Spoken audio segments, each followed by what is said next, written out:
message, c'est comment tu écoutes ou comment tu l'écoutes. Comment tu écoutes ou comment tu l'écoutes. Quand je dis comment tu écoutes, je fais appel à ta façon d'écouter et d'écouter tout le monde.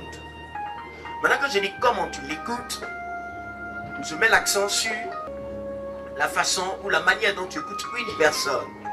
Mais étant dans la présence de Dieu, je ne puis te poser cette question sans toutefois te dire que je fais référence à Dieu lui-même. On n'écoute pas tout le monde de la même manière, on n'écoute pas tout le monde de la même façon. Et quand on vient dans la présence de Dieu, il faut faire très attention. Alléluia. Alléluia. Alléluia. Votre façon de rentrer dans la présence de Dieu va certifier ce que vous allez recevoir. Ce qui va vous arriver parfois est fonction de votre façon d'entrer, de votre façon de vous y prendre. La Bible dit que les deux fils de Aaron sont rentrés dans la présence de Dieu pour lui offrir, je pourrais dire, des sacrifices où le parfum, ils étaient sacrificateurs, c'est vrai, mais l'Éternel ne les avait pas conviés à cela. Ils l'ont fait d'eux-mêmes. La Bible dit les deux sont morts. On ne rentre pas n'importe comment dans la présence du Seigneur. Et dans la présence du Seigneur, s'il vous plaît, on ne fait pas n'importe quoi. Amen. Amen. Donc le but de ce message, c'est d'enrichir quelqu'un. C'est de faire en sorte que quelqu'un puisse bénéficier de ce que son Dieu est. Alléluia.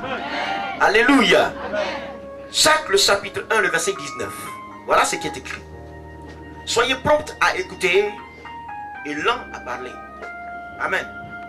C'est Jacques qui nous dit, on doit être prompt à écouter, mais lent à parler. Qu'est-ce que ça veut dire? Exactement, précisément. Ça veut dire, lorsqu'il est question d'écouter, on doit être à tout moment disposé. On doit être prêt. Amen. Et il y a deux choses fondamentales qui accompagnent toujours la vie de quelqu'un, c'est l'écoute, ou alors nos journées ou nos vies de chaque jour, c'est l'écoute et le parler. Ça va? Dans une journée, vous serez toujours obligé soit d'écouter, soit de parler. Mais le Seigneur dit, il faudrait que nous soyons prompts à écouter et lents à parler. Prompts à écouter et lents à parler. Donc on doit être pressé d'écouter, mais on ne doit pas se presser de parler. Il ne peut pas donner une telle recommandation si cela n'est pas suivi de conséquences. L'écoute fait appel à l'oreille. Qui peut me donner c'est le sens, non? Hein? En sciences à l'école, on parlait de quoi? De lui, c'est ça? C'est ça? Et le parler, c'est quoi? C'est la langue, non? Très bien. Donc, il y a l'oreille et il y a la langue. Amen. Et le Seigneur dit des deux, activons, maintenons nos oreilles en éveil pour écouter. Mais quand il s'agit de la langue, laissons-la en éveil. Et laissons-la du moins au repos. Quelqu'un comprend ce que je dis? Donc, un exercice nous est prescrit. Dieu nous prescrit un exercice. Chacun de nous doit s'exercer chaque jour de sa vie à écouter et à être prompt à écouter. Et chacun de nous doit s'exercer à être lent à parler. En d'autres termes, toutes les occasions ne sont pas bonnes pour parler. Toutes les occasions ne sont pas bonnes pour parler. Vous comprenez? Mais à tout moment, on doit écouter. Et on doit être toujours prêt à écouter. On doit s'exercer. Il faut faire des efforts sur toi-même pour ne pas parler, mais écouter. Quelle est la conséquence qui est derrière? Alléluia. Proverbe 10, 19 dit ceci. Une langue qui parle trop commet des fautes. Une langue qui parle trop commet des fautes. La Bible n'a pas dit une oreille qui écoute trop commet des fautes. La Bible dit une langue qui parle trop commet des fautes. Donc, si nous ne nous exerçons pas à écouter, que nous nous laissons aller dans le parler et dans le parler facile, nous allons commettre des fautes. Et une faute engendre des conséquences. Et les conséquences ont des degrés. la conséquence de la faute est fonction de la gravité de la faute. Et la Bible dit dans Proverbe 5, le verset 22, les fautes emprisonnent ceux qui les commettent. Les fautes emprisonnent ceux qui les commettent. Donc tu ne viendras pas commettre une faute et quelqu'un d'autre va venir payer à ta place. Celui qui va commettre la faute, c'est celui qui va en subir les conséquences. Donc la raison pour laquelle le Seigneur nous dit d'être prompt à écouter et lent à parler, c'est à cause des conséquences. Si donc tu te laisses aller dans le parler, tu vas commettre des fautes. Et ces fautes-là vont te maintenir en prison. C'est toi qui seras en prison, c'est pas ton frère, c'est pas ta soeur, c'est pas ton époux, c'est pas ton épouse, c'est pas non plus ton voisin. C'est toi qui seras en prison. Maintenant, en matière de prison, il y a plusieurs types de prison. Il y a plusieurs sortes de prisons. Amen. Mais parfois, les prisons dans lesquelles on met l'individu qu'on déclare coupable est fonction de la faute que la personne a commise. Amen. Parce que quand vous allez par exemple aux États-Unis, il y a une prison qu'on appelle Guantanamo. C'est situé pratiquement sur une île. Il y avait une autre prison qu'on appelait Alcatraz. Ces prisons-là ne sont pas n'importe quelle prison. Quand on t'envoie là-bas, c'est que vraiment tu es un cas. Amen. Amen. Tu peux faire la prison toute ta vie. Tu peux être en prison aussi pour 2 mois, pour 3 mois. Tu peux être en prison aussi par erreur judiciaire. Ça dit quoi? Qu'il y a possibilité que tu sortes et que tu sortes rapidement lorsque ce qu'on ne comprend pas sera élucidé. Quelqu'un comprend ce que je dis? Quelqu'un comprend ce que je dis? Mais le Seigneur dit que les fautes emprisonnent ceux qui les commettent. Les fautes emprisonnent ceux qui les commettent. Et que la langue qui parle trop peut commettre des fautes. Dis Amen. Amen. Maintenant, lorsque le Seigneur nous parle de la faute, il fait allusion à quoi? Qu'est-ce que Jésus appelle la faute? Qu'est-ce que la Bible appelle la faute? Qu'est-ce que Proverbe appelle la faute? Une faute, c'est quoi? Amen. Lorsque Jésus-Christ de Nazareth commença son ministère, vous le savez bien parce que vous avez tous lu la Bible d'ailleurs, il était très souvent confronté aux pharisiens, aux sadducéens, qui à des moments voulaient faire passer Jésus pour un menteur, pour un imposteur, et il trouvait toujours de quoi dire et à redire. Amen. Et un jour, la Bible dit que les disciples de Jésus mangeaient et ils ne se sont pas lavé les mains. Ce dernier vient à Jésus et puis lui dit, écoute, tes disciples là, ils mangent sans se laver la main. Que ça, c'est la tradition qui a prescrit ça. Le Seigneur les regarde et puis le Seigneur dit, manger sans se laver la main, ce n'est pas une faute. Parce que ce que tu vas manger entrera dans ton ventre et sortira de par là où tu sais. Mais ce qui est une faute, ce qui te souille, ce n'est pas ce qui rentre, mais c'est ce qui sort. Et ce qui sort, il vient du cœur. Amen. Ainsi donc, si nous voulons, je pourrais dire, aller dans la profondeur, ou alors, si nous voulons cerner la compréhension, ou alors l'approche de ce qui sort de nous, ce qui sort, ce n'est pas la salive, c'est la parole. Ce sont les paroles qui sortent de toi chaque jour. Ce sont les paroles qui sortent de moi chaque jour. Et si donc le Seigneur dit, soyez prompts à écouter et lents à parler, c'est pour dire que ce n'est pas tout qui est bon à dire. Ce n'est pas tout qu'il faut dire. Alléluia. Donc ce qui sort de toi, c'est ce qui te souille. Ce qui sort de moi, c'est ce qui me souille. Et ce qui te souille, ça vient de ton cœur. Mais comment je peux dire une parole et mon cœur peut en être souillé? La Bible dit c'est de l'abondance du cœur que la bouche parle. Avant que la bouche ne parle, le cœur se remplit d'abord de la pensée que la bouche va exprimer.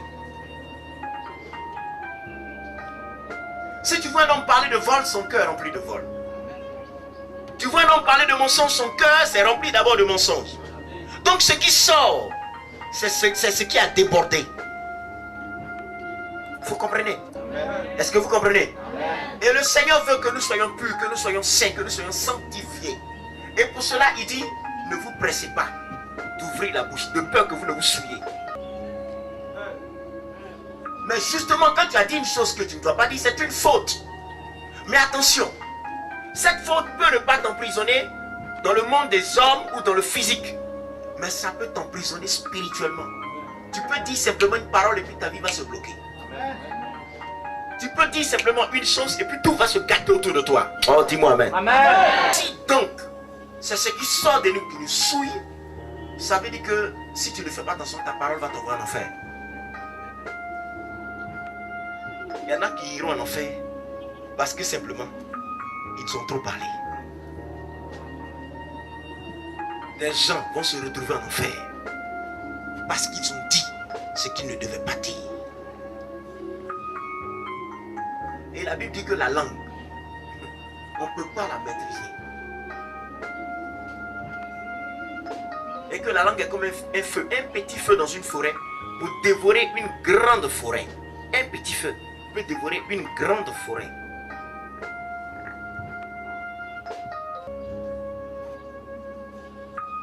Donc on ne doit pas se presser de parler. Ou on ne doit pas se presser pour parler.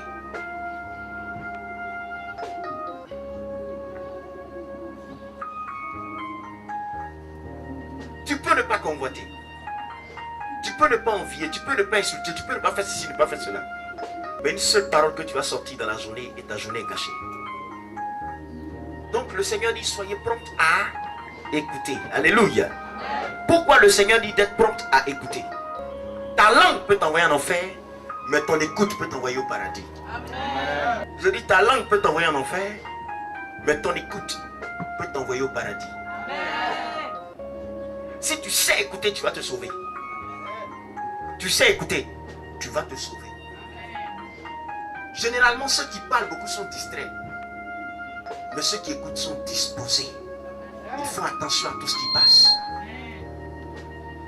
Ta langue peut t'envoyer en enfer, mais ton écoute peut t'envoyer au paradis. Pourquoi? Parce que la Bible dit dans Romains 15, le verset 5. C'est en croyant du cœur qu'on parvient à la justice. C'est pas ça. C'est en confessant de la bouche qu'on parvient au salut. C'est pas ça. Mais la foi vient de ce qu'on entend, et ce qu'on entend vient de la parole de Dieu. Donc en écoutant, tu peux te sauver. En parlant trop, tu peux te perdre.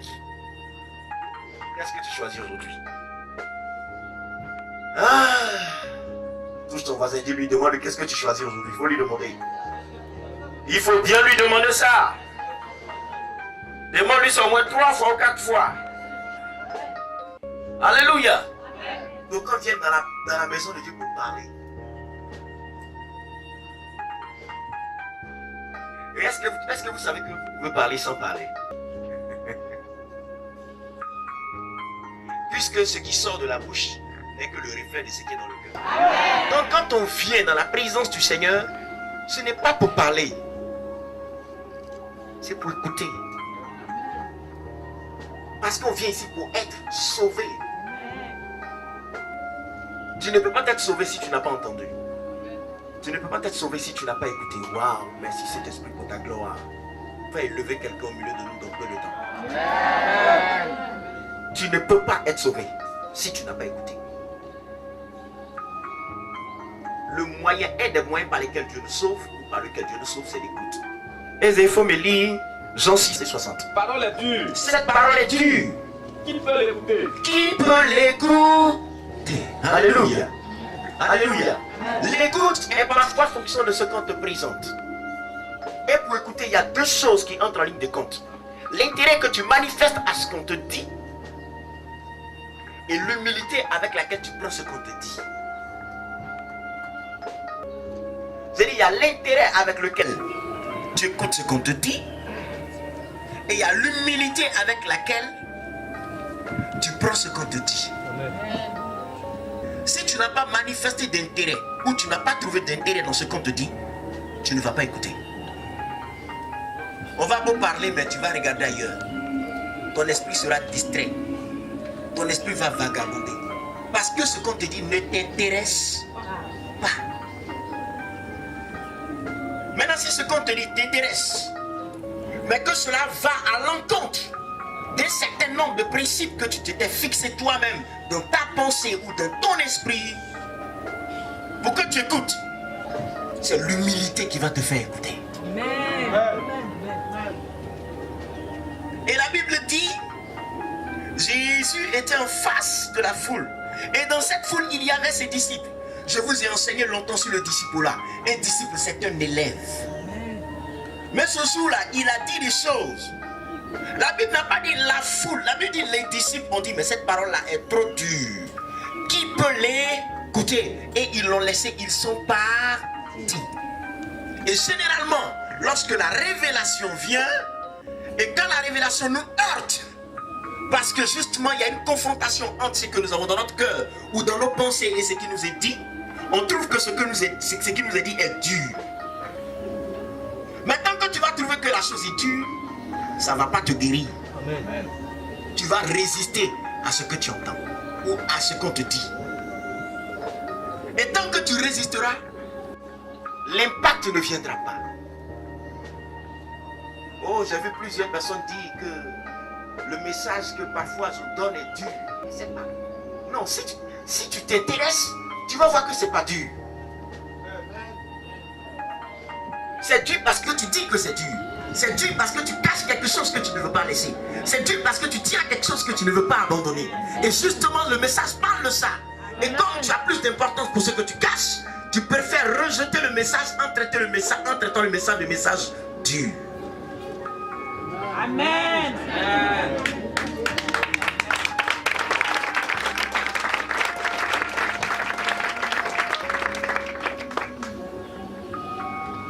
Mais ce que tu trouves dur là, ça guérit d'autres. Ça bénit d'autres. Ça délivre d'autres. Ça soigne d'autres. Ça élève d'autres. Comment ce qui élève, soigne, bénit et fait ceci peut être dur pour toi. C'est-à-dire le seul effet que ça a eu sur toi, c'est de te rendre encore plus dur. Parce que tu trouves ça dur, toi-même tu t'endurcis. Et quand tu trouves que la parole est dure, tu t'endurcis. Et ton mal perdure. Aïe, aïe, aïe. Et dans l'assemblée, il y a toujours ceux qui trouvent que ce qu'on dit est dur. Donc ces derniers ne donnent pas accès à la parole, alors qu'il dit la parole de Dieu agit dans la vie de ceux qui croient. Amen. Et quand on vient dans la présence de Dieu, c'est pour écouter Dieu. C'est pas pour écouter un homme. Le canal c'est un homme, mais c'est Dieu qu'on écoute. Je le répète, le canal c'est un homme, mais c'est Dieu qu'on écoute. Si ce matin le Seigneur avait pris une pierre qu'il avait déposée à cette chair et que cette pierre avait commencé à parler, on allait écouter la pierre. Amen. Le canal c'est une pierre, mais la voix c'est celle de Dieu. Amen. Et quand on vient dans la présence du Seigneur, je le répète, c'est pour écouter le Seigneur. Amen. Toi tu l'écoutes comment? Dès que tu dis que le message est dur, tu as jugé le message. Tu t'es fait juge du message. Et quand tu t'es fait juge de ce qu'on t'a dit, qu'est-ce que tu peux attendre encore de ce qu'on t'a dit? Maintenant, quel est le but pour lequel Dieu parle? Il parle pour t'enrichir et te bénir. Amen. Amen. Donc en jugeant le message ou en jugeant ce qu'on te dit, tu as jugé ta bénédiction. Tu as jugé ton élévation. Aïe, aïe, aïe. Ne faites pas partie de ceux qui trouvent que le message est dur. Donc qui peut l'écouter? Si c'était dur, Jésus ne l'aurait pas dit. Dieu a tant aimé le monde qu'il a donné son Fils unique afin que quiconque croit en lui ne périsse pas. C'est Dieu qui l'a envoyé pour sauver. Comment quelqu'un qui est venu pour sauver peut donner un message qui est dur? Non, le message n'est pas dur. C'est ceux qui étaient confrontés au message qui ont un cœur dur et ils ont exprimé la dureté de leur cœur. Vous prêchez la sanctification, on dit c'est dur. On prêche la chasteté, on dit c'est dur. Si tu trouves que c'est dur, c'est que tu as ton intérêt ailleurs. Et que ce que tu entends, ce n'est pas ce que tu as cherché, mais c'est plutôt ce que tu as rencontré. Si c'est ce que tu as cherché, tu vas bondir dessus. Quand tu as le palu que tu grelottes, que tu as utilisé les feuilles de Nîmes, que ça n'a rien donné. Quand on te prescrit la nivaquine, c'est amer. Mais tu te jettes dessus et tu prends quand même. Parce que tu trouves ton intérêt dans ce qui est à.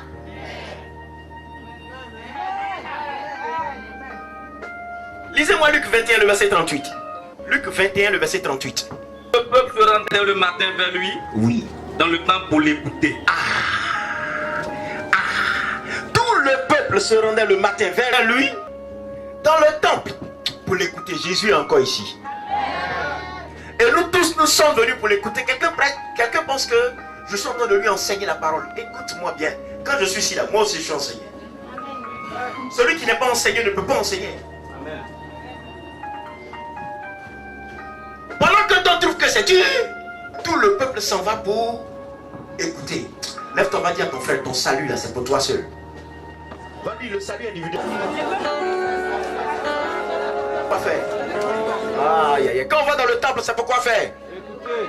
Tu penses que si Dieu n'a rien à faire, il va passer son temps à parler pour parler? Et si tu penses que si Dieu ne veut rien faire, il va te dire non, il faut écouter? C'est parce que Dieu veut faire quelque chose qu'il te dit d'écouter. On dit tout le monde se rendait dans le temple dès le matin pour écouter. Mais toi tu es venu là, c'est pour quoi faire? Pourquoi tu es venu? Pourquoi tu viens? Pourquoi est-ce que tu viendras? Tu es venu pour écouter? Ou tu es venu pour quoi? Si tu es venu pour écouter, toute ton attention doit être focalisée sur ce qui se passe ici et non la personne qui est en train d'entrer. Il est arrivé des fois où nous étions au culte ici que lorsque quelqu'un arrivait, j'ai vu tout le peuple se tourner pour regarder ailleurs. J'ai dit mais oh, oh, parfois j'ai dû vous interpeller, hey, c'est ici ça se passe, oh, oh, oh, oh. Dis à ton frère c'est ici, dis-lui c'est ici. Dis-lui c'est ici ça se passe, c'est ici ça se passe. C'est certainement parce que Dieu veut faire quelque chose qu'il te demande de l'écouter.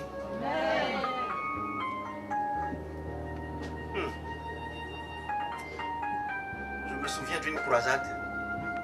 C'était où même? C'était à Yakassatogo, je crois. Oui, à Togo.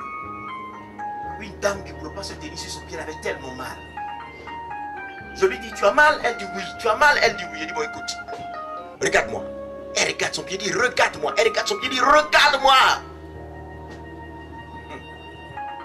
Elle a fini par renoncer à la douleur. Elle a commencé à me regarder. Et je lui ai dit, écoute-moi bien. Au nom de Jésus-Christ de Nazareth, lève-toi et puis marche, viens vers moi. Je lui dis ça et puis elle continue. Non, non, non, non, regarde-moi. Ramenez-la moi. Écoute, tu vas marcher normalement ce soir. Actuellement ça te fait mal, c'est ça? Regarde-moi, regarde-moi, regarde-moi, regarde-moi, regarde-moi. Ça te fait mal, c'est ça? Regarde-moi, regarde-moi, oh, regarde, regarde-moi, regarde-moi, ne regarde pas en bas, regarde-moi. Ça te fait mal, c'est ça? Hein? Regarde, regarde. Regarde-moi, regarde-moi. Et j'ai fini par lui dire, ta guérison se trouve dans ce que j'ai dit, fais ce que j'ai dit. Si tu fais exactement ce que je te dis, c'est fini. La guérison se trouve dans ce que je suis en train de dire. Marche, viens. Elle était tellement omnibulée par la douleur, ténue par la douleur, qu'elle ne pouvait pas se focaliser sur ce qui allait être sa guérison. Et parfois vous êtes tellement accrochés à vos douleurs, accrochés à ce qui vous fait souffrir, accrochés à ce qui vous martyrise, que vous ne pouvez plus regarder à la croix. Quand elle s'est focalisée sur moi, elle a commencé à dire maintenant marche, marche, viens, marche. Elle a marché, je dis regarde, marche, fais ce que je dis. Ça lui faisait, tu dis ne regarde pas, marche, fais ce que j'ai dit. Elle est Dieu sur moi. Elle est Dieu sur moi. Regarde-moi. Au nom de Jésus-Christ de Nazareth, femme, redresse-toi et marche, fais ce que j'ai dit. Redresse-toi, redresse-toi, redresse-toi. Redresse-toi. Marche, viens vers moi. Redresse-toi, marche. Marche, viens vers moi, fais ce que je dis. Jésus l'a fait pour Lazare. Fais ce que je dis, marche, viens vers moi. Ce qu'il a fait pour Bartimée. Jésus le fera encore. Regarde, je ne t'ai pas dit le boîtier. Je t'ai dit marche, viens, marche, viens. Marche normalement, viens. Marche bien, marche bien. Voilà, c'est ça, c'est ça.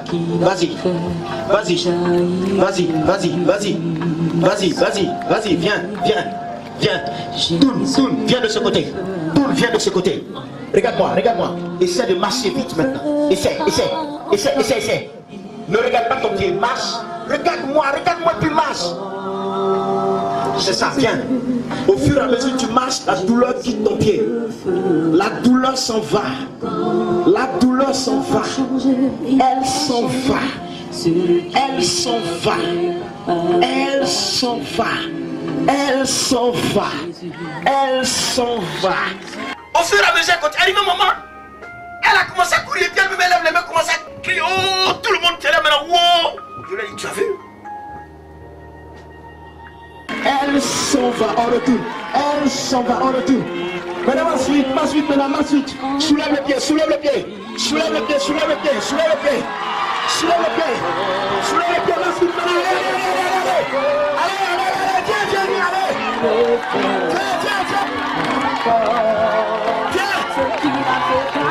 Alléluia, vas-y, courons. Alors, courons.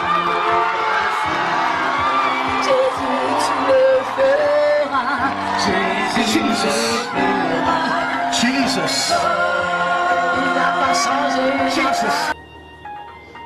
Il y a longtemps que Dieu veut changer les choses, c'est parce que toi tu ne comprends pas. Il y a longtemps que Dieu veut faire, c'est parce que tu ne comprends pas.